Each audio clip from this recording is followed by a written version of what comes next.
Potato sandwich masala po, Indian food. Tingnan nyo guys, napaka-cheesy guys. Ang sarap nito guys. Pwede nyo pong gayahin sa mga bahay nyo kung gusto nyo po. Kaya ipapakita ko po yung sa video kung paano po namin ginawa.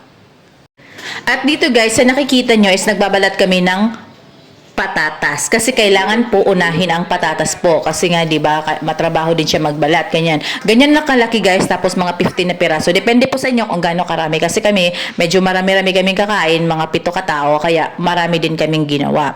Ayan po, yung ginawa niya is para po sa patatas yan, okay? Yan is naglagay siya ng oil, tapos mga lahat ng mga ano nila, mga spices.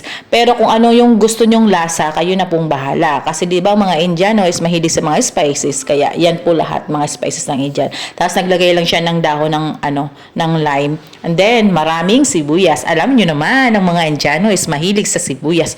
Hindi talaga nawawala ang sibuyas dito, guys. Ayan po. Tapos yan, halu-haluin lang siya, guys. Ganyan lang siya kasimple. Halu-haluin lang siya. Yan, ganyan. Hindi ko alam kung ganito ang luto ng ibang taga-India.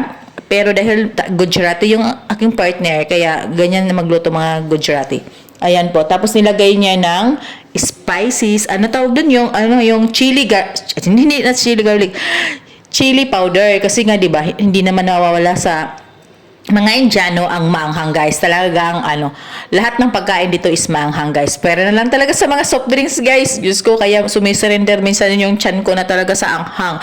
Kaya minsan nagluluto ako. Minsan naman, di ba pag ikaw lang isang kumain, wala kang gana. Kasi nga, di ba yung partner ko naman is ayaw din ng pagkain ko. Diyos ko, ang gusto yun talaga Indian food. Kaya hindi kami minsan nagkakaanuhan talaga, nagkatatalo kami ng partner ko pagdating sa pagkain. Ayan po, nilagyan niya lang ng asin kung nakita nyo. Tapos yung kailangan pala yung patatas guys is durugin. Naging ganyang hitsura. Tapos, halu-haluin lang guys. Ayan. Pag naghalo-halo na yan, nakikita nyo kung ano yung next step. Pwede nyo siyang gayahin guys. Madali lang talaga siya guys. Sobrang dali siyang gawin. Sabi ko yun lang. Tapos na. Sabi ko pang ganon. At share ko na lang din sa inyo guys. Sa totoo lang, nagtatalo kami ng partner ko sa pagkain talaga. Kasi nga, di ba, pag nagluluto ako, minsan kumakain siya pag chicken. Minsan, dito kasi may baboy naman kasi guys. Nakakabili ako ng frozen na baboy. Nagluluto ako. Pag may time ako, magbe-video ako about sa ganyan. Then, hindi talaga siya kumakain. As in, mga hipon, mga isda, ayaw niya ng ganun guys. Ako lang yung kumakain. Then, balik na tayo sa topic guys. Ito na nga, yung tinapay. Ayan, kasi nga, di ba, ang tawag dito is potato sandwich masala. Ayan po, kasi nga wala kaming mabili na wala ng brown, tawag doon. Kami na lang nagtanggal doon sa brown. Pinas-forward ko na yan guys para hindi mahaba-haba yung video. Ayan, naglagay lang siya ng butter. Yung sister-in-law ko, naglagay siya ng butter. Kailangan po may butter guys para masarap. Diba? Ayan, butter. And then, ang next niya dyan is yung green. Yung green na yan guys is ang tawag is chutney dito sa India. Yung pinaghalo ng chili, coriander at saka garlic. Tapos kailangan siyang i-blender guys, naka-blender. Ayan, ganyan na po. Kailangan yung isa lang yung lalagyan guys kasi yung isa pantakip yon. Hindi pwedeng lagyan lahat. Ayan, tapos nilagay na yung kaninang nakita nyo ginisa niya na patatas. Yan po yun guys. Yan, nilagay niya na. Ganyan lang talaga ka-simple guys. Ayan. Pwede nga siyang pangnegosyo sa Pilipinas guys. Kasi alam nyo guys, isang tinapay lang guys, mabubusog na dahil sa patatas. Damihan mo lang yung patatas, busog na. Ayan, ganyan lang. Ganyan lang siya. Then, syempre, hindi naman nawawala sa mga Indiano nga ang sibuyas. Kaya kailangan lagyan ng sibuyas. Nakadepende yan sa inyo kung gusto nyo lagyan ng sibuyas or hindi nyo lagyan ng sibuyas. Ayan, kung gusto nyo maraming sibuyas, pwede rin. Ako, nirequest ko dyan na konti lang kasi hindi naman ako gaano mahilig sa sibuyas. Ayan, naglagay din kami ng maraming cheese, guys.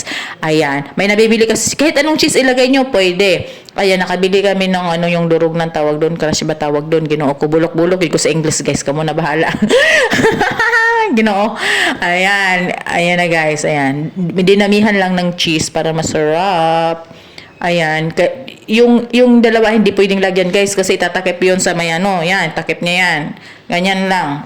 Di ba? Simple lang. Tapos na, kailangan bago ka gumawa niyan guys, kailangan mainit na yung toaster. Toaster ba ang tawag diyan? Toaster, basta mauna na siya. Ayan, kailangan mainit na yan para paglagay mo, ready na. Ayan, nilagay na. Tapos takpan. Yan. Tapos guys, pag nakikita nyo green na, luto na daw yan. Ganyan. Yan. Pag nakita nyo yung green, may green, parang pag namatay na yung green o nag-green, hindi ko maintindihan din guys. Basta maluto na. Ganito na hitsura guys. Tingnan nyo. Ayan, ganyan ang hitsura. Diba? Nakita nyo, mukhang yummy na, sarap na. Then, ayan, kailangan hiwain siya sa apat guys para maganda tignan. Diba? Hindi pala. Ilang hiwa ba yun? 1, 2, apat nga, apat. Kailangan hiwain siya ng apat na hiwa, di ba? Para maganda siya tignan sa plato, di ba? See? Ayan. Dito guys, kompleto sila ng gamit kasi nagbe-bake yan sila. Ayan, na guys, ready to eat. Kaya tignan nyo yung lamon namin dyan. Yan yung katabi ko is yung pamangkin. Yan yung nagluto is yung nanay niya.